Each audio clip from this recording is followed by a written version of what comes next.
আসসালামু আলাইকুম এভরিওয়ান। আমাদের 30 ডেজ 30 সূরার ফজিলত সিরিজের ডে 4 এ আপনাদের স্বাগতম। আজকের আলোচিত সূরা হচ্ছে সূরাতুল কাহাফ। নবী করিম সাল্লাল্লাহু আলাইহি সাল্লাম বলেছেন, কেউ যদি জুম্মার দিন নিয়মিত সূরা কাহাফ তেলাওয়াত করে তবে এই সূরা কিয়ামতের দিন তার জন্য নূর হবেন। সুবহানাল্লাহ। সূরা কাহাফ কেউ যদি নিয়মিত পাঠ করেন এবং তার প্রথম 10 আয়াত মুখস্থ করেন তবে সে দাজ্জালের ফিতনা থেকে মুক্তি পাবেন। সুবহানাল্লাহ।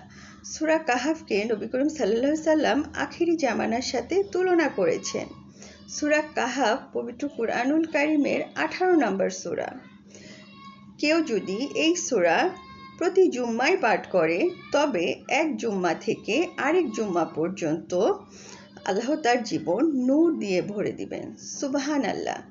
আমি শেষে এটাই বলবো, don't just scroll, feel the Quran. আবার আসছি নেক্সট সূরা নিয়ে। Stay tune. আল্লাহ হাফেজ।